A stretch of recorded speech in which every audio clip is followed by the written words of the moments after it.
Good morning. I'm your host, Bram Shank, and welcome back to Appleosophy Weekly.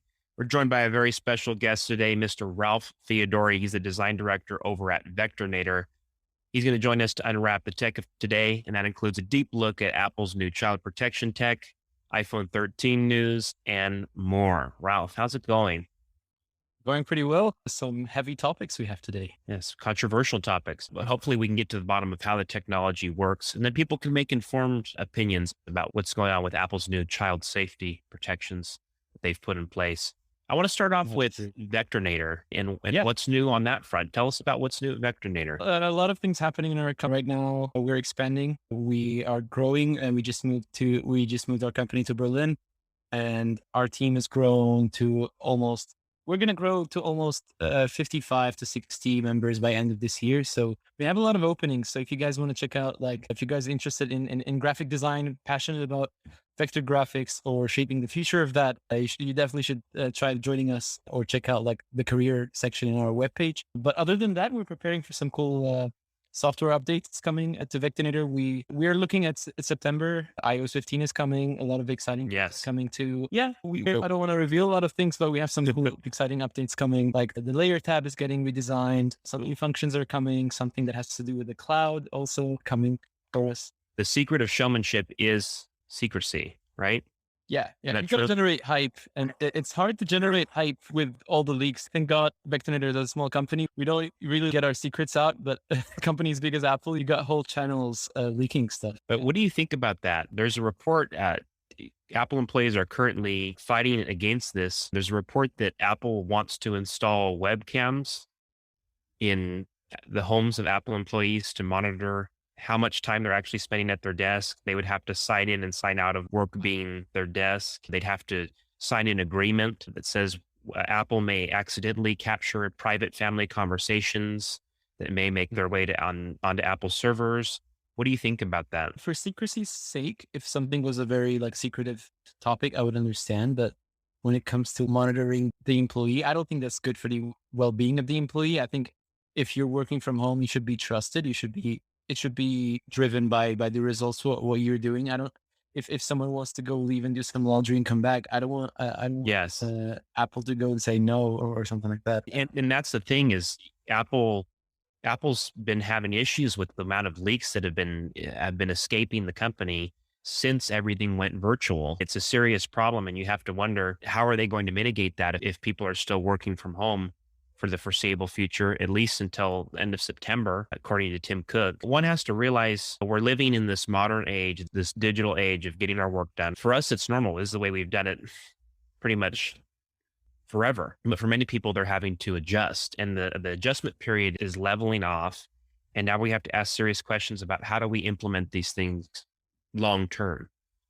And for me, it really boils down to is it a is the position driven hourly, or is it deadline driven? Is it task driven? You have to ask yourself those questions, and then you can really determine what measures need to be implemented. Maybe it's meeting a certain number of calls per day or whatever it is. Yeah, Apple definitely has been one of those companies that have been reserved, or I wouldn't say fully into this whole working from home thing. But I definitely got both, like both perspectives, because us at Vectornator, we're a highly mobile company. Most of Mhm. our employees are all, most of our team members are all remote workers, and now a lot of our designers are living in Berlin.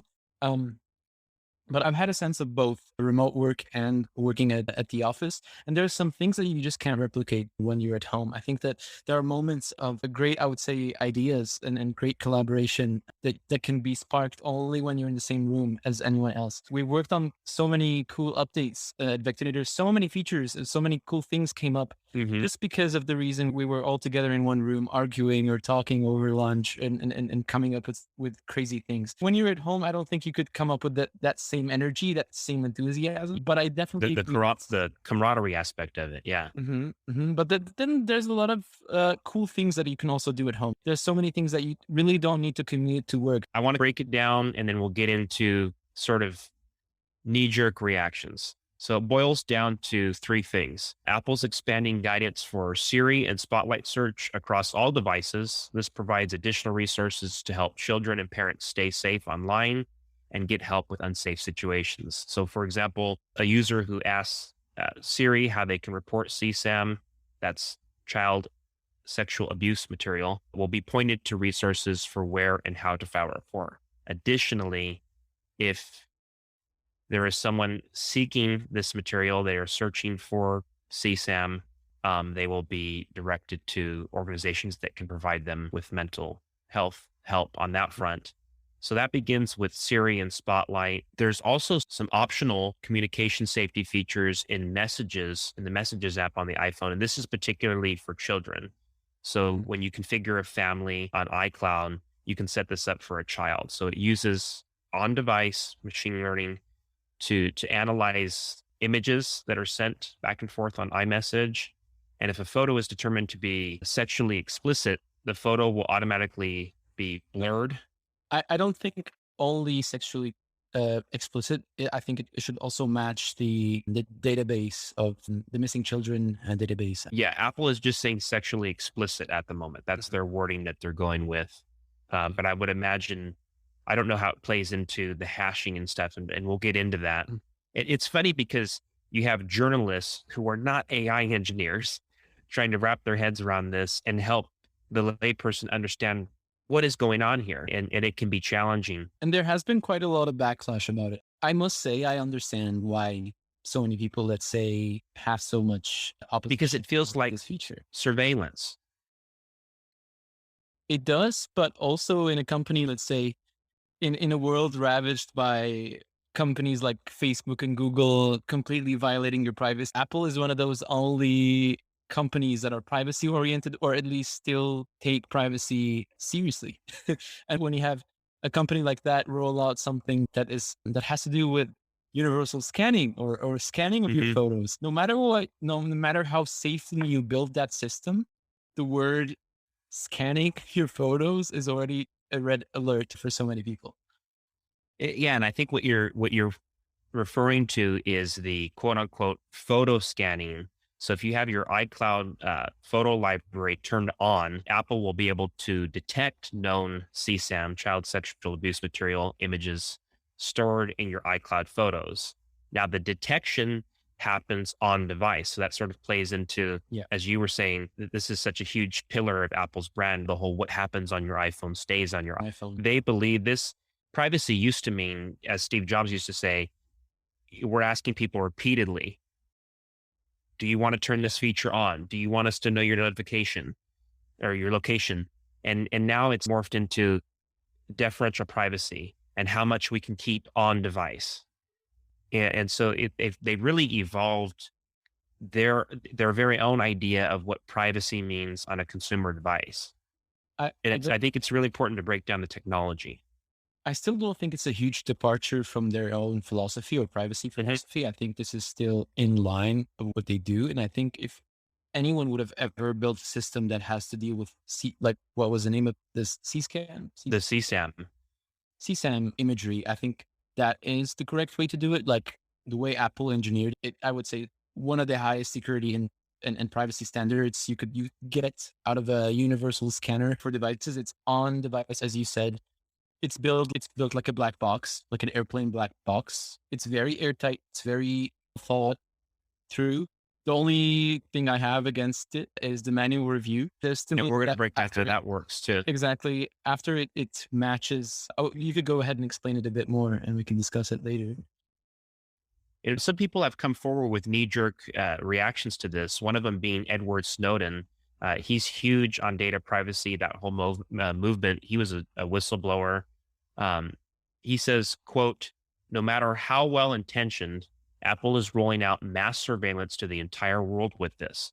No, make no mistake. If they can scan for kiddie porn today, they can scan for anything tomorrow. They turned $1 trillion of devices into iNarcs without asking, end quote. What comes to mind when you, A lot of things come in mind. First, I don't agree with everything that Edward Snowden said here.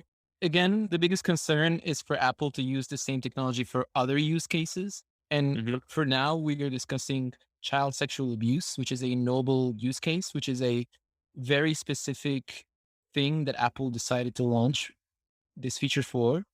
And we haven't heard Apple talk about any other use cases. I haven't heard Apple talk about using this same technology for other things too. Him arguing that they can basically use this technology for other scanning purposes, for scanning for other types of material without the user's permission. I think that's totally wrong. I think if Steve Jobs, that's basically what Steve Jobs' motto is all about. They will ask the user. They will let us know if they're going to scan for new material. They're not going to go ahead and just do it. They got to upgrade their privacy policy again. Remember, they're a huge company. I don't think they can get away with such violations. Google can, Facebook can, but I don't think Apple can really do that. So yeah, Edward Snowden's argument point about, yeah, that Apple can use this for other use cases, I don't think that's accurate. I think that once Apple wants to use it for other use cases, we will know about it. So Even if this feature, and I believe it's implemented in a privacy centric manner, it's easy to imagine the snowball effects of this. Are you going to have governments calling on Apple to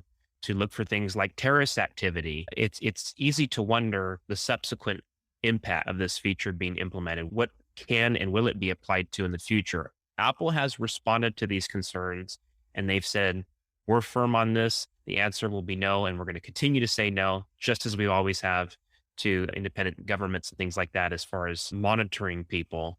But the word that we keep hearing here, and we're using it as well, is scanning. And it's when we say scanning, we're broadly boxing this all into this one thing, this idea that we're going to upload our photos to the cloud and Apple's going to look at each and every one of them. And that's not what's happening if you break down yeah, how the technology's working. exactly. People think that Apple just opened Pandora's box on Yeah. scanning, where it's just a black box for now. Really, it is still an enclosed black box. Yeah. Famed tech analyst Rene Ritchie, who's a podcaster and YouTuber as well, he says, quote, there's never any, quote, scanning. If you turn off iCloud photo library, the system is disabled according to Apple. But if you think you can switch to Google Photos, Dropbox, Microsoft, etc., they've all been doing That won't real help. scanning, yeah, for CSAM for years. So the people that are looking through your photos and don't have anything in place preventing them from seeing your photos are these companies like Google, Dropbox, Microsoft. They don't have a privacy centric way of Google implementing used, this. dude, Google used Google Photos to train their AI models for years now. Like, how do you think their recognition search is so good? They Yeah, use it for all sort of things. and they weren't under fire for this because that's Google. But to circle back on Renee's point was also that if you disable your iCloud library, this feature will be disabled. It's another concern of mine. What then prevents the abuser from just turning off the iCloud library and just preventing himself from getting caught? You have a situation where an abuser knows exactly what they need to do now to hide from this. Basically. And then that's one of the points where I also have some criticism towards Apple. I feel like this system should have been more airtight, I would say. At face value, if I'm an average consumer and I'm not interested in learning how the technology works, I just want an idea of what's going on. If the first sentence that I read is, this only works if I have iCloud turned on, I immediately go, wait, so this means my photos are being sent to Apple servers so they can look through them? Exactly. That's exactly, and, The and a lot of people will make that judgment at face value.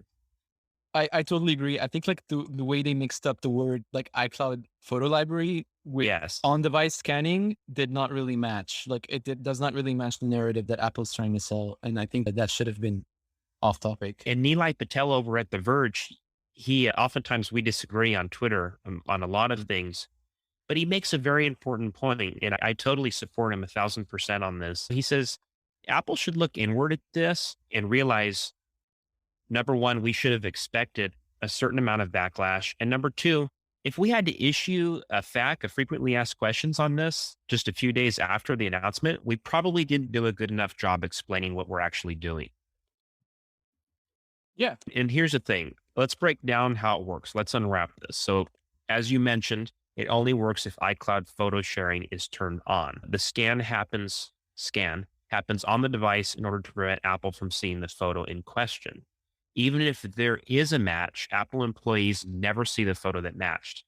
So A matching photo causes an encrypted safety voucher to be generated containing hash metadata about the photo and this is like a visual derivative of the photo with all the sensitive parts blurred or obscured. This voucher is uploaded with the photo, but it is inaccessible to anyone until after an account exceeds multiple matches consistent with hashes that present known CSAM.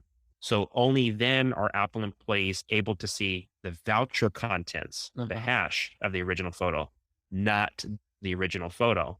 It's You also got to think that there are so many messaging platforms that auto save all of your images into your photo library without you owning them. Actually, they're just saved in your photo library. That's something I don't know if it can be addressed or not. But when it comes to this type of, yeah, my reaction to this topic is, of course, it's a highly controversial topic. You can't really take the right stance on this. But it's important that you say that because we can all get behind reporting this content. Reporting CSAM is an important and valuable and noble cause. yeah, but still, the only thing I don't like about it is that still there's the human factor. So I don't Mhm. know how you can build an airtight system or like a private system, or a privacy focused company can still have the human factor to verify if the AI was right or wrong. Apple claims that this AI is highly accurate and won't have a lot of mismatches, which we definitely hope that is not the case. I hope that it's really accurate. I hope it works out really well, but still there's a human behind the screen that will still double check and review everything. And I think this is If the where threshold is met multiple times. yeah, but still this is where the privacy concern should be. There's a human. Mhm. I think that the human factor is always a major privacy concern in any system. Yeah. And Apple actually put a number on this. They said it's a 1 in 1 trillion chance that this AI fails to do its job. We keep hearing this term when we would describe this hashing. Apple keeps using the word hashing. And unless you're involved in AI, you don't hear this term that often. It's a special cryptographic function and it transforms one set of data into another that has a fixed length. It's like a mathematical process. So this involves mapping the data using a hash table and then storing the output data in the digest. So it's like running something through a function, like a math problem. In the context of security, it's virtually impossible to reconstruct the data from the Exactly. output. You need a hashing table. You need a lot. And Apple Yeah. says, we're never going to release that. We're never going to release, if you are going to consider this a back door, we're never going to release the key to the door. It is basically what Apple's saying. And that Yeah, was but another consideration. when it comes to hashing, I think it's generated per hash. I'm not sure yet, Mhm. but I think it is one of the highest standards of cryptography right now. Hashing is quite widespread, and it's used for exactly what Apple is using right now, sending sensitive data. Like photos can be reconstructed for anything, but imagine if every pixel is scattered everywhere, or it's encrypted to a level where you just can't comprehend what this picture is about. Or you mentioned, what was his name? Patel. Yeah, I love that guy. Even though I disagree with him sometimes on The Verge, but Yeah. I gotta say, I don't know if you've seen him sometimes, but he has posed some really hard questions to Jeff Bezos in some of these interviews. Oh, yes. Um, and I love him for that. I think, yeah, I really like his comments to Jeff Bezos.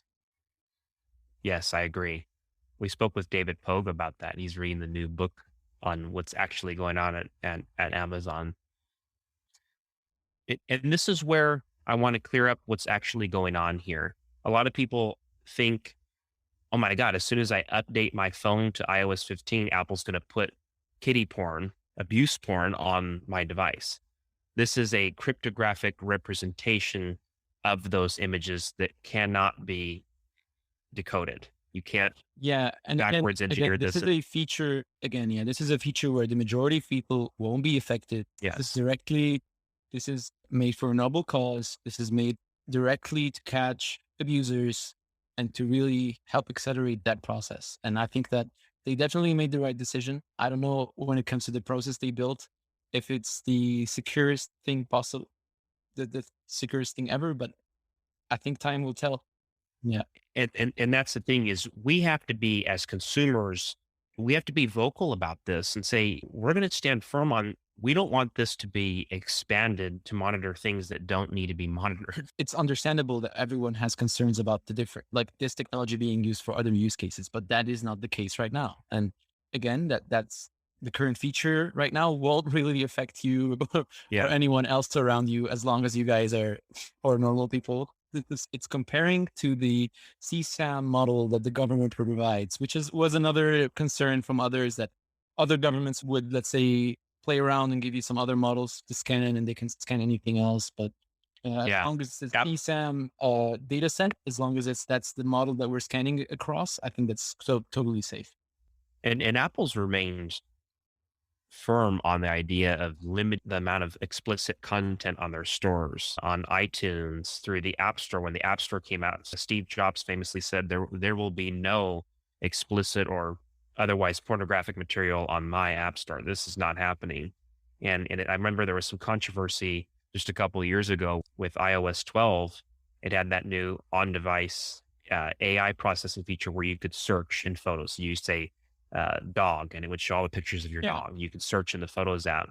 And one of the things that had come up was Apple had added the word brassiere. And again, just a quick breakdown of how this works. Apple has a database of known CSAM image hashes. Yeah. That's the That's one child sexual provide. abuse material. Yes, that the government provides. They compare this list of image hashes to the hashes of user photos. If they match, it creates a cryptographically encoded safety voucher. That safety voucher is uploaded to Apple. If the threshold of matches is exceeded, only then can Apple interpret the voucher content, not look at the photo, interpret the voucher content for CSAM matches. So if the threshold is repeatedly met, Apple takes a look at it and they report it to the NCMEC, which is, of course, the National Center for Missing and Exploited Children, which I think Yeah. is, we can all get behind this at its current state, as you said.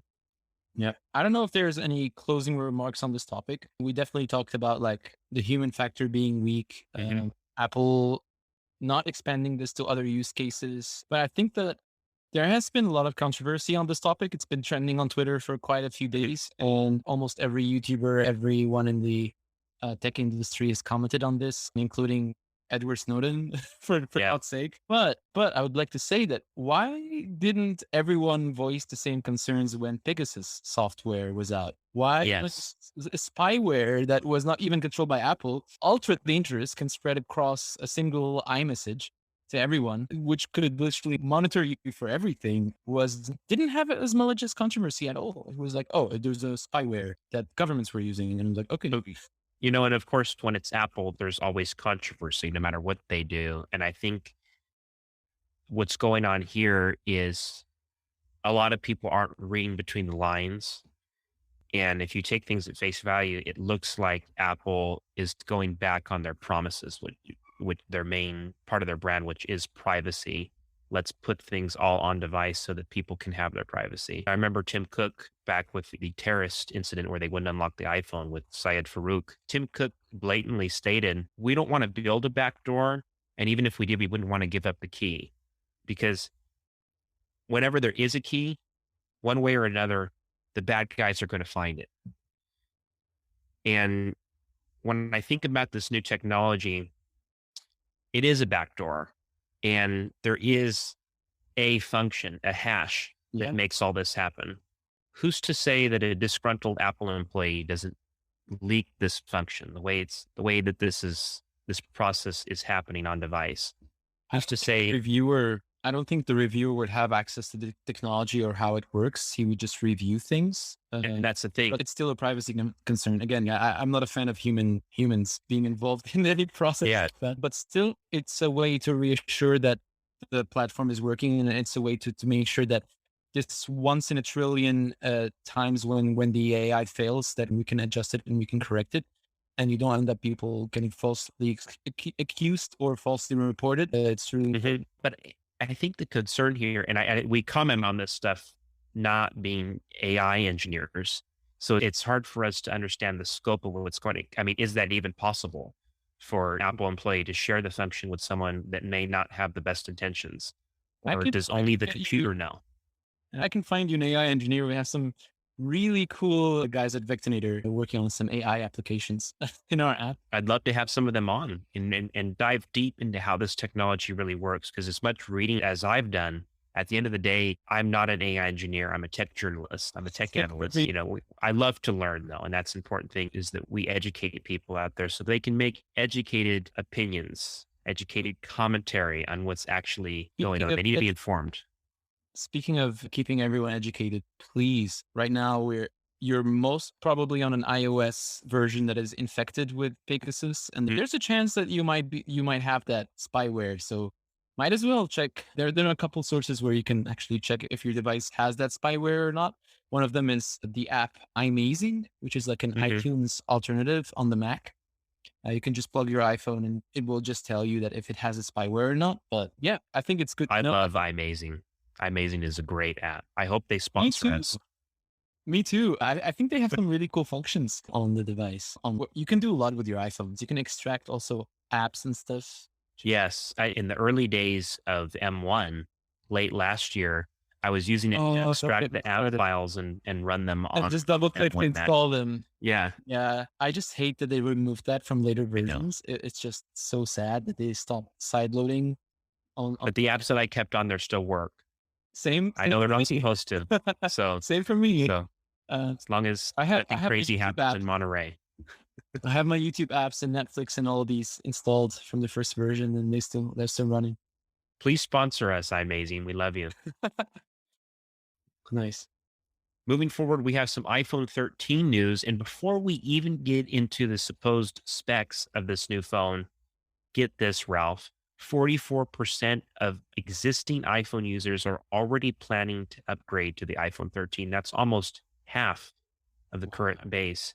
And they don't even know what the features are. They don't even know what colors it comes in, what it looks like, the materials it's been made with. And they're already saying, I plan to upgrade later this month.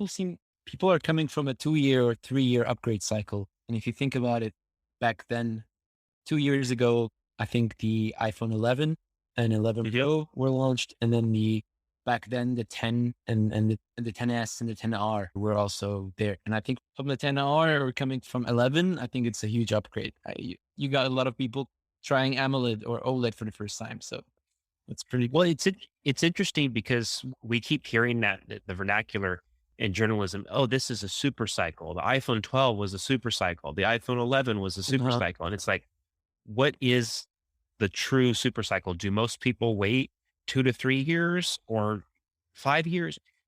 What do you think is the true super cycle, and what is it like for you in particular? Yeah, I think a super cycle in terms of Apple is when something radical is happening with the iPhone.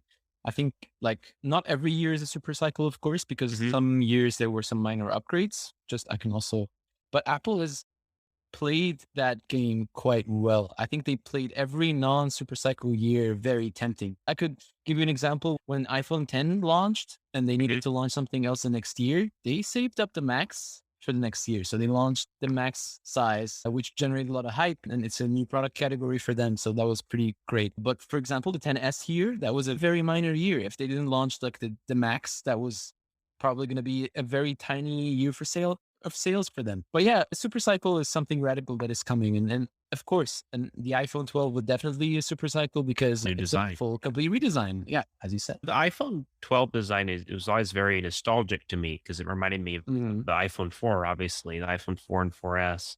So it's hard to say that it's new. No, it is. For a It lot of is. people, yeah, it's the same design language as the stuff we saw back in the early 2010s, which has a level of charm to it. It feels, as Steve used to say, it feels like jewelry. If you think about it, even the iPhone 10 did not change when it comes to the overall design. The overall beveled or like rounded corners of Apple, like these really curved edges, have been there since the iPhone 6, and I'm not a fan. And yeah, for iPhone 12 to do that, and for them to scale back from the 2.5D glass, like this curved glass that they have on the Apple Watch and they have on the iPhone, and now for them to also just go back to fully flat glass is also just so beautiful, so nice to have, and definitely a step in the right direction, I'd say. And an important question I posed to you at the beginning: what is your upgrade cycle like? Do you Do you Oh, wait specifically every 1 to 2 years, or is it just when it looks interesting enough and you go out and buy one? I definitely try to wait 2 years if I can hold my let's say enthusiasm. Mm, If there's something that just came out, and I would definitely try to get it. Yeah, I'm definitely on a 2 year cycle design. I can show you. I have my iPhone 11 Pro already shattered back. Yeah, I'm waiting for the next one to come out so I can upgrade. there you go. Hope they still give you a good trade-in on that. Yeah. What about you? I'm sporting the iPhone 12 Pro Max in gold. I love this thing. Battery life is phenomenal. The Really? Oh, I cameras can't are wait for battery amazing. life improvements. Nice. And there was a report that just came out this morning that says due to the smaller size of the A15 chip and its power efficiency this year, Apple will be adding even better battery life to this year's iPhone, even bigger. Yeah, I feel like that's definitely happening. And the batteries are definitely getting bigger, not just because of like also the new LTPO displays are going to be very power demanding if we're going to have some promotion Mhm. um, stuff on the new iPhone. But also, yeah, LTPO, they use this on the Apple Watch and they tell you that they can slow down the display to 1 hertz so they can have the always on technology on the watch. And I think that doesn't stop them from doing that on the iPhone. They can slow down the refresh rate to almost 1 hertz on the iPhone and just have a very power efficient, yeah, display on the iPhone too. With that being said, let's get into the leaks coming from Bloomberg's Mark Gurman. He's talking iPhone 13 leaks for this year. He says the new iPhone will feature ProRes for videos, a ProMotion display, and portrait mode for video, along with a smaller notch. Sounds interesting, huh? Mm-hmm. You want So to get he into says, video stuff? yeah, let's get into the video stuff. Yeah, most of what I heard is that most of the YouTubers are all saying, "Oh, Samsung did it first because like of the portrait video topic." I think the Galaxy Note 10. That was Uh, successfully implemented, though. exactly, that's what I wanted to say. I played around with it. It turns on and off. It's weird. It's blurry. It blurs the wrong things quite a lot. I don't think Apple would do that. So I think it would be much more stable.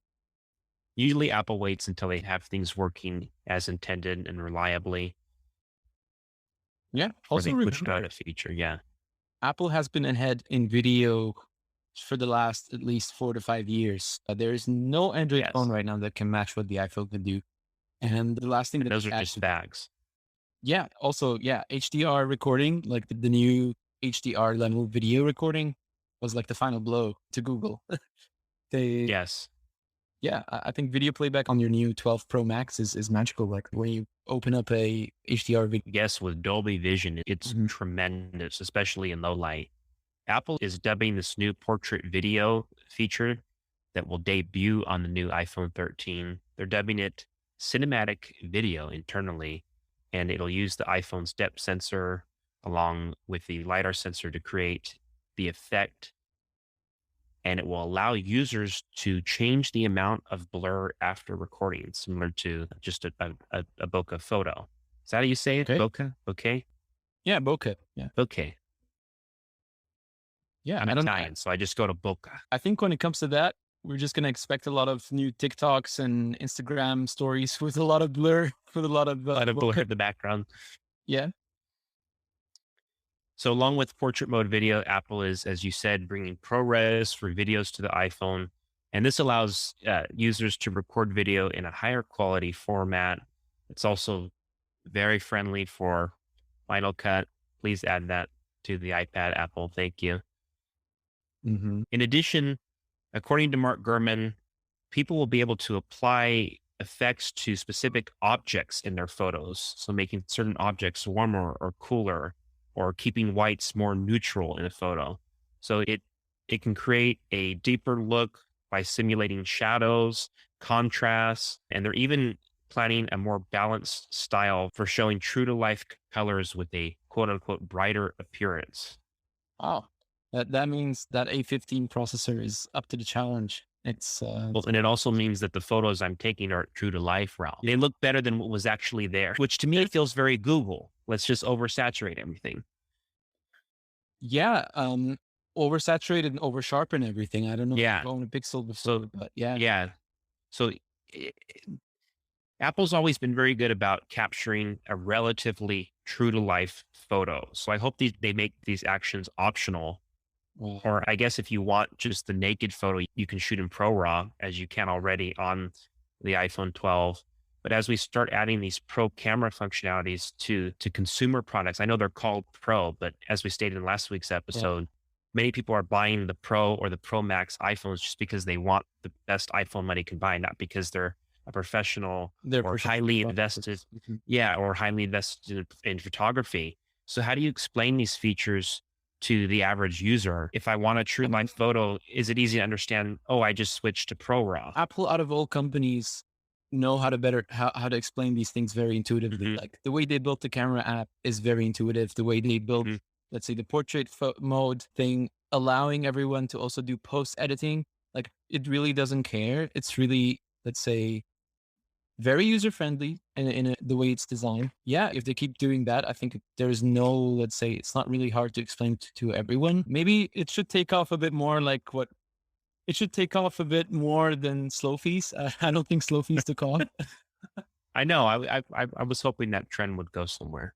But man, Techtober is shaping up to be a very exciting month because Definitely. Google is also launching the Pixel 6 and they're rumored to also go all in on cameras. They have their own Mhm. chip also. Yeah, they're updating their sensor for the first Yeah, time the since Google. the Pixel 2.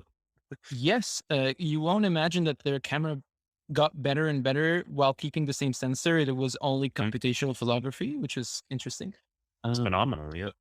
Yeah, that's another thing on Android. With Android, everything is so open. You can sideload anything. And so many Samsung and OnePlus owners and other phone owners you can actually port that Google Cameras app into your, so you can run the Google camera or the Pixel camera on your Samsung and just get that Oh, wow. quality. So That's yeah, so many people port that app. I've done that a couple times. The results were nice.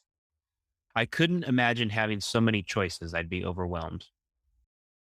Moving forward, it's time for this week in Valley Drama. It's a little funny this week. We have the Open App Markets Act, which is introduced by Senators Richard Blumenthal, Marsha Blackburn, and Amy Klobuchar. And they want to ban apps from forcing developers to use in store payment systems. They're also campaigning for the ability to load third party app stores onto the iPhone. And then third, they're looking to limit Apple's efforts to Sherlock apps by only allowing Apple to use public data if they're going to copy an existing app.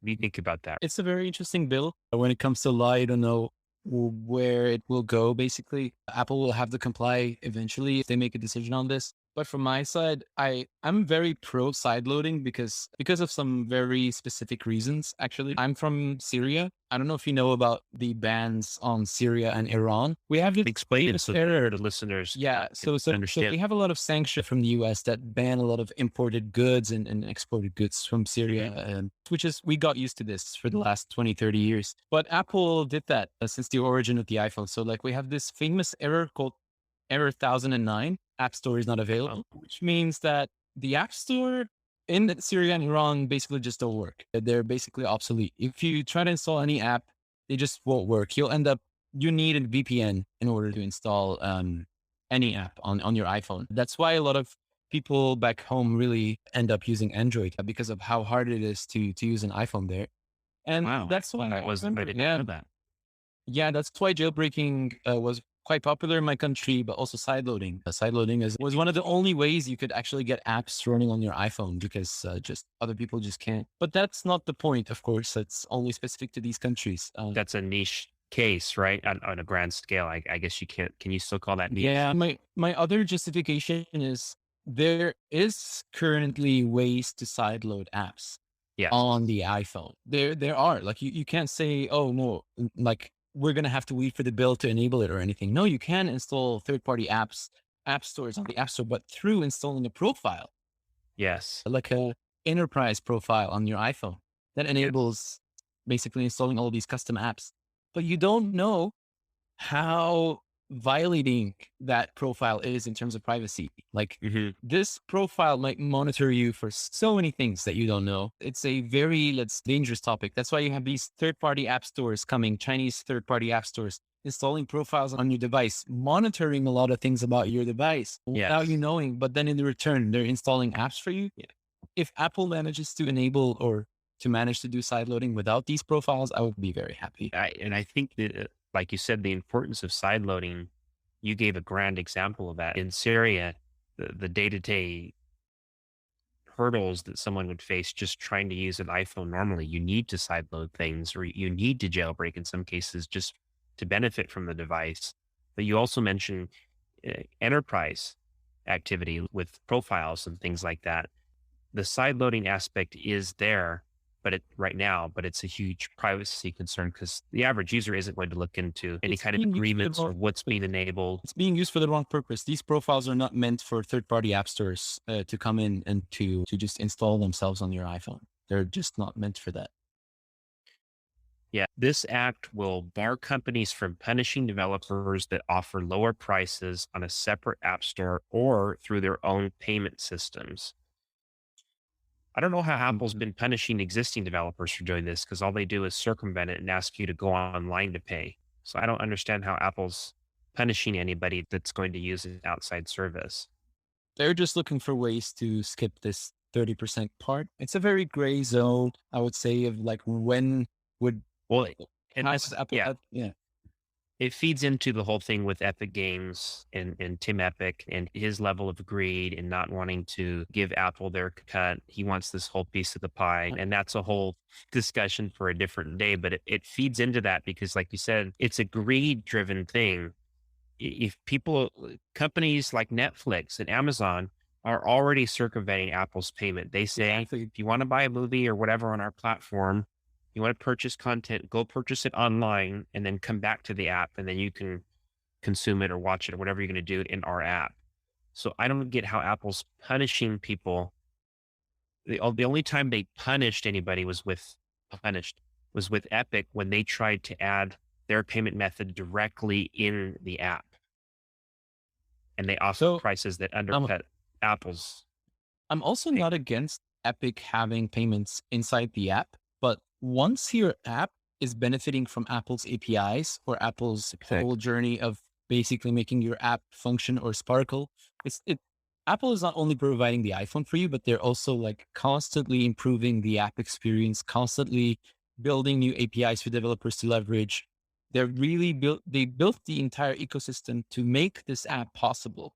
And I think that if your app is benefiting from that, I think it's a very much justified for Apple to take a share of that success because your app wouldn't be possible without these beautiful APIs, these beautiful systems, these kits that Apple built for your app to function.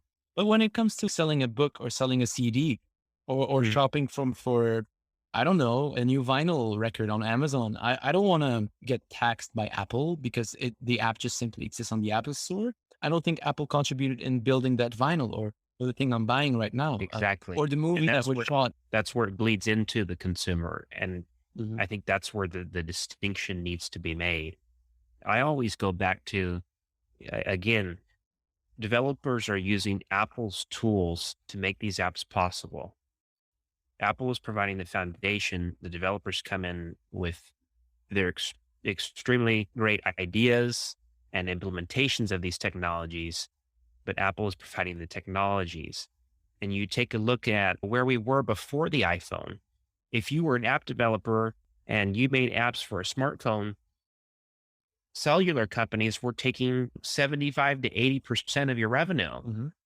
Apple leveled this off and said it's going to be the same as TV, it's going to be the same as movies, it's going to be the same as Nintendo video games. It's 30%. We want our 30% cut.